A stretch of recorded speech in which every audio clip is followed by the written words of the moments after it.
We'll start off with the 36-gallon low front that's in my living room. This was the very first tank that I set up in my house. And this tank was, well, a teacher tried to give it to me. I said, no, I'm not going to take it. So I bought it for 20 bucks. In here, I got 6 of these watermelon tetra, also known as red laser tetra. I have 2 remaining Harlequin rasboras from a dozen that I had that had a big die-off some time ago. That was a while ago. I got panda cories. I think there's 8 of them in here. Got quite a few horned Nursery snails, take care of the algae. Got the, I think he's a steel blue Episto male. When I bought him, he was sold as a Borellii, but he's not Borellii, I don't think. It was a Brightbinden female and a Borellii female.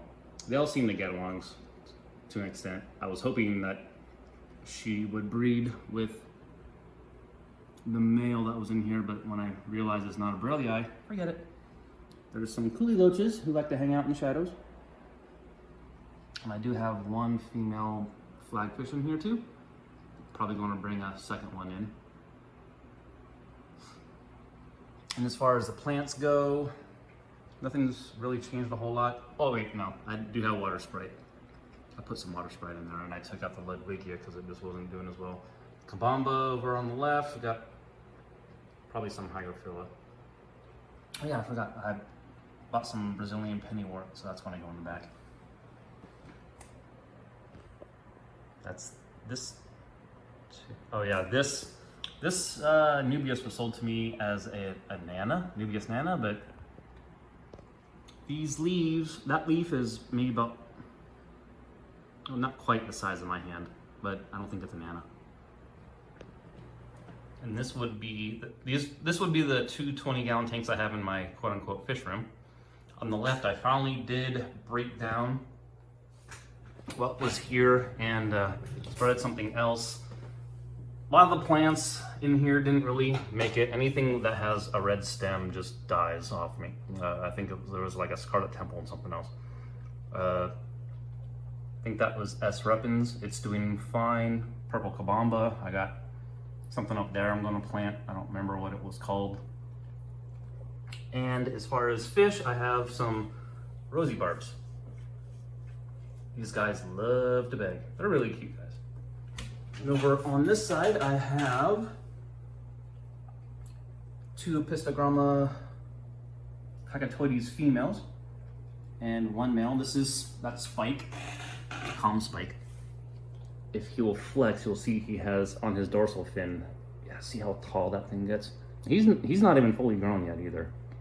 He is the sole remaining fry from his parents, who both are unfortunately dead. There's another female flagfish back there, and some Pseudomygil luminatus.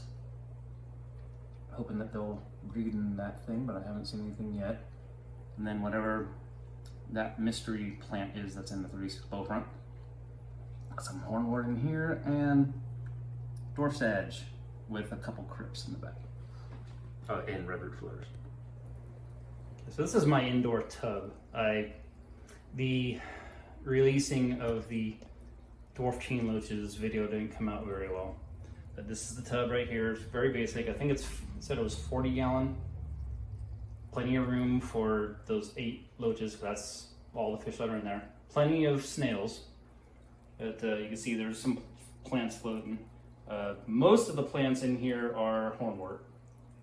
Put 6 stems worth in here, and now it's like taken over that part of the tank. I'm seeing plenty of snails in there, so that's good. I'll still be feeding these guys on the regular, but all the extra snails that I come across, they're going in here. And here's my 75-gallon cold water, mostly native tank that is stocked with rainbow shiners, redfin shiners, also known as red shiners, also known as rainbow daces, some rainbow darters. I have some flagfish in here, a trio. See if I can find them. They like to hang out back there. And I have some hillstream ledges.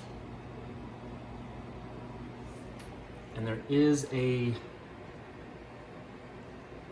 Let me see if I can find an albino. You'd think it would be easy to spot an albino, but I have an albino bristlenose pleco in here as well.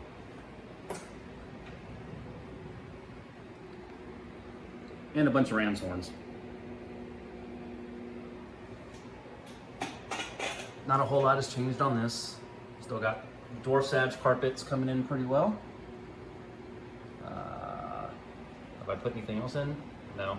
The Vallisneria is starting to pop up all over the place, so I'm going to have to pull that. And I like this view over here on the side. I'll just sit here and watch it from this side.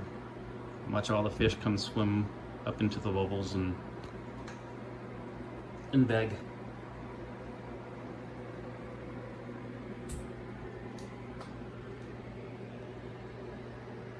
Couple darters, looks like females maybe. Hey guys. So active, very active fish. And this is a 20-gallon long quarantine tank that's in the kitchen. You can see the 75-gallon in the background.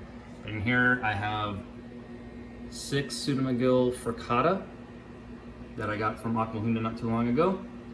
And they should be ready, almost ready to go into the 40-gallon breeder that I have at work. And then, of course, these little guys. Blue spot sunfish, they're still juvenile, still pretty small, and too small to go into the 40. I'm sorry, too small to go into the 75. And here's my Office 40 breeder. I've done a few different things with it. That big stack of rocks, white rock that was where the dragonstone is, obviously I took that out, put the rocks in, made a little stack, and then I put some bulbitis in there. Finally found a use for the bulbitis. I ripped out all of the Java moss, Java fern that was in here, and because it was just taking over. Same with the Pogostemon celeste octopus. It was just growing way too fast, and it seemed to be blocking a lot of the flow too. There were some dead spots.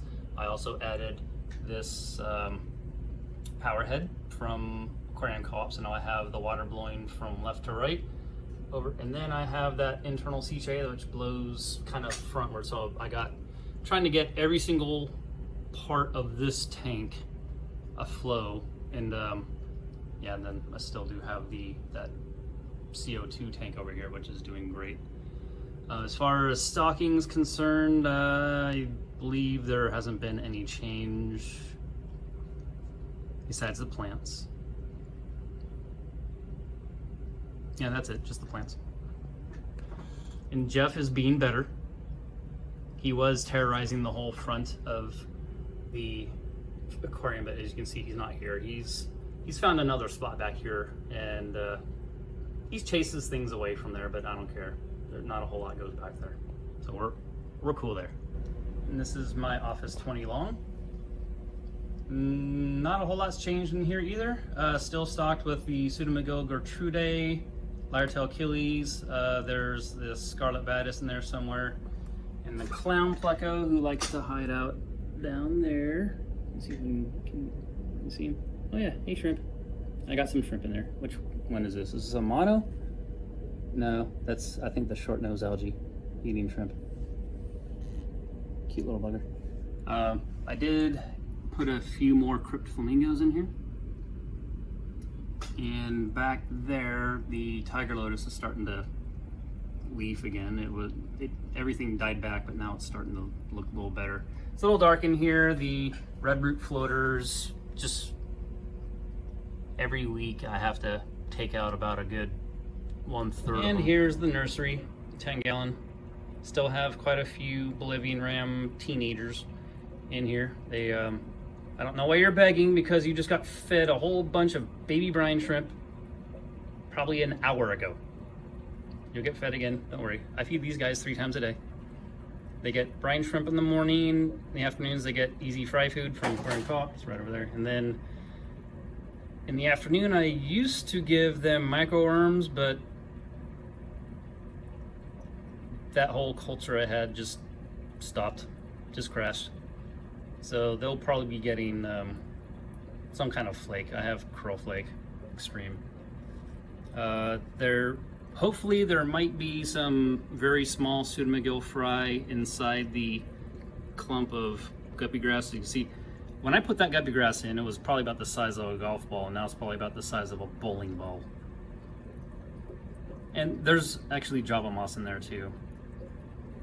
So it's just a giant clump of green. Oh yeah, and there's a little, is that a nerite? Yeah, I think it's a nerite. A little nerite snail in there to help clean up the bottom and what have you. That is, oh, if you want to count this, this is where I put the pseudomygil eggs. Got a little air stone in there, put them on the bottom. After about a couple weeks, I think they will hatch, and let me see if I can actually see a little baby in here.